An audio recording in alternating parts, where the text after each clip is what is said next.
water supply scheme at Longding Township. Water supply to Kanewari headquarters, Wellington, Dasantong, Kamka, Mopaka, Luxin 1, Model Devi College and ITI. Inaugurated by Sri Pema Khandu, Honorable Chief Minister, Arunachal Pradesh on 16 March. ये हमारा लॉन्डिंग में जैसे अभी जैसा कि sir breathing पे of course बहुत हम लोग मेहनत किया.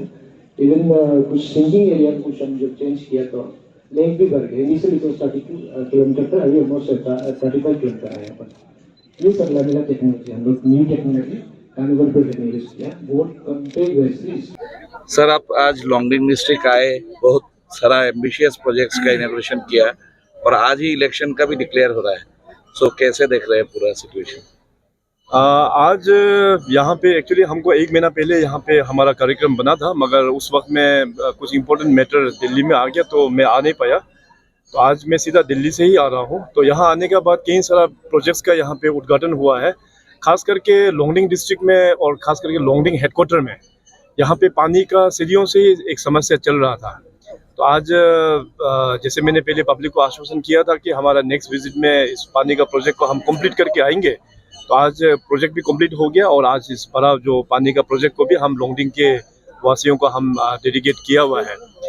तो इसके अलावा और भी कई सारा प्रोजेक्ट्स का यहाँ पे उद्घाटन किया गया है. अभी डीसी ऑफिस का हमारा जो रेट्रोफिटिंग हो गया है. इसके बाद स्कूल्स में पंगचो और लॉन्गडिंग जो हायर सेकेंडरी स्कूल्स है वहाँ पे 100 बेडेड गर्ल्स हॉस्टल के लिए दोनों जगह में उसको भी हम लोग ने उद्घाटन किया हुआ है.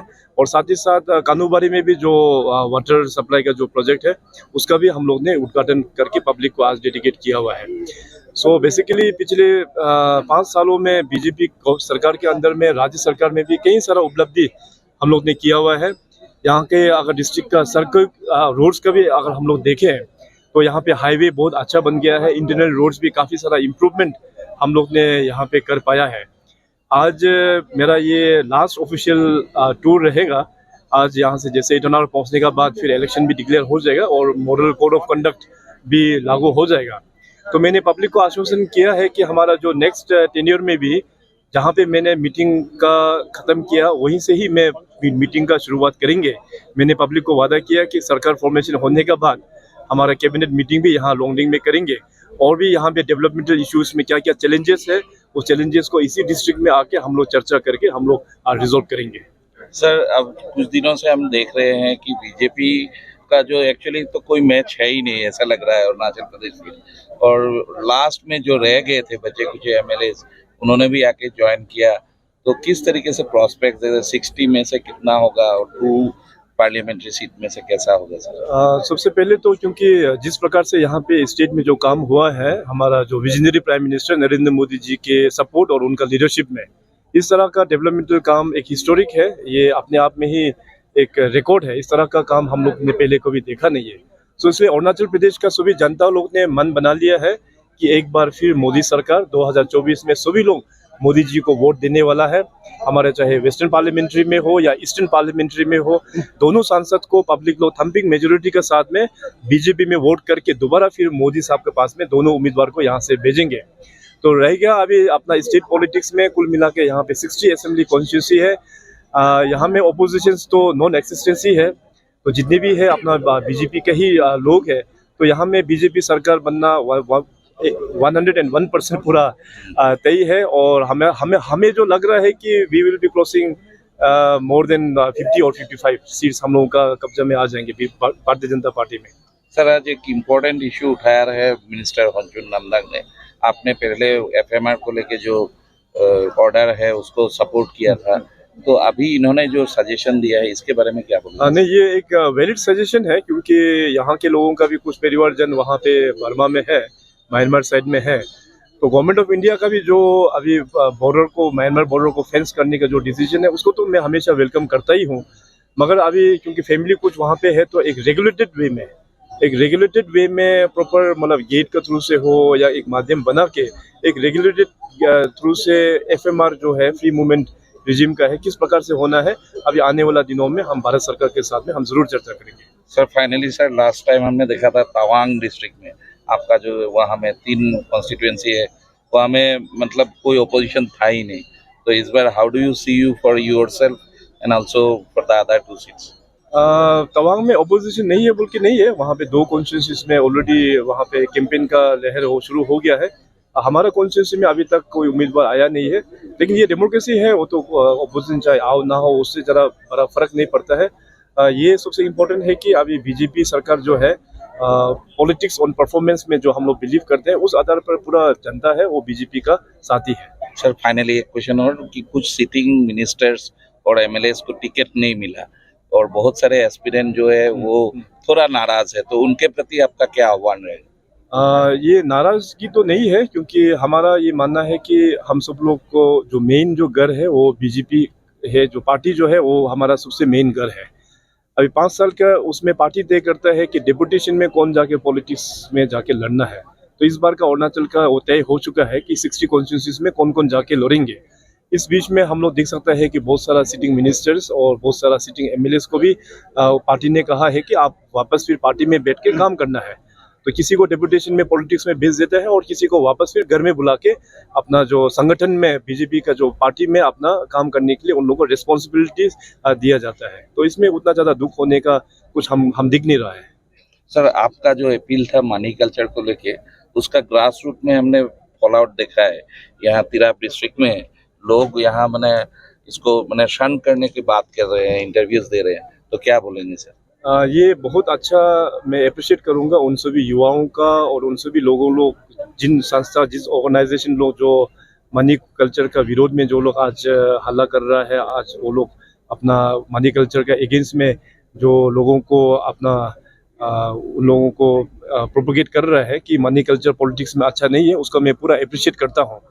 मनी कल्चर के बारे में मैंने 2019 इलेक्शन में भी हमने अपील किया था, तो उस वक्त में तो उतना जोर पकड़ नहीं पाया, मगर 2024 इलेक्शन जो अभी आने वाला है वहाँ में मैं देख सकता हूँ कि काफ़ी इसका जोर पकड़ चुका है।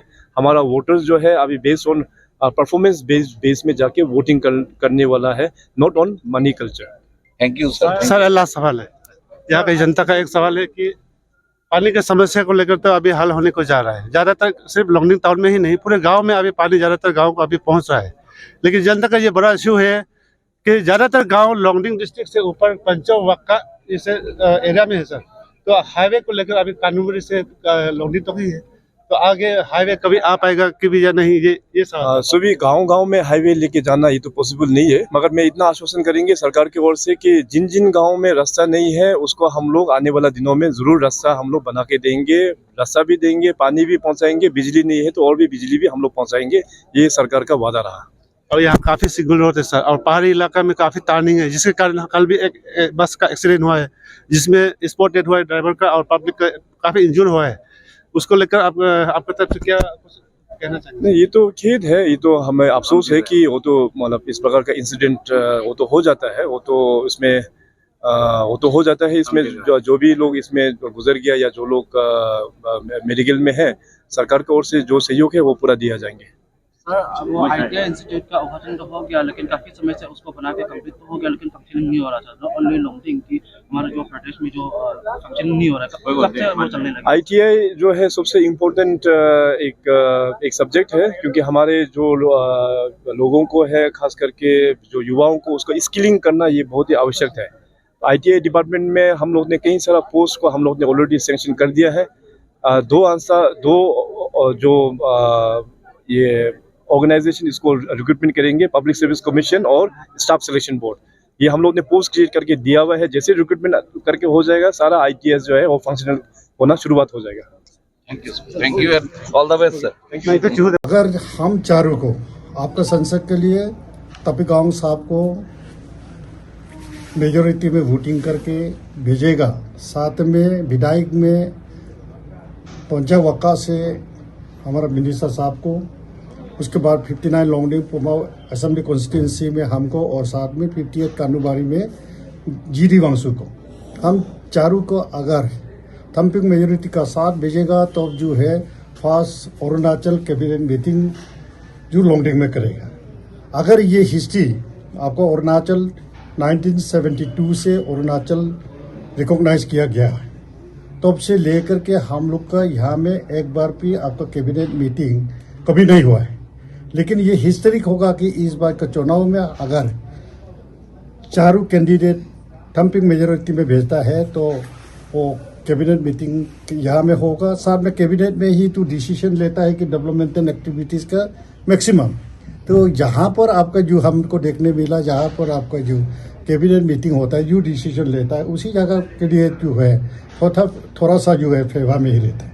तो हम पूरे उम्मीद है कि हमारा वांचो वासियों पे हम चारों को जो है थम्पिंग मेजोरिटी भेजेगा। साथ में आपका first cabinet meeting Arunachal Pradesh का गवर्नमेंट फॉर्म होने के बाद इधर होगा और हमारे लोंगडिंग में, हमारा वांचो इलाका में आपका ये है विकास ही विकास होगा। Thank you.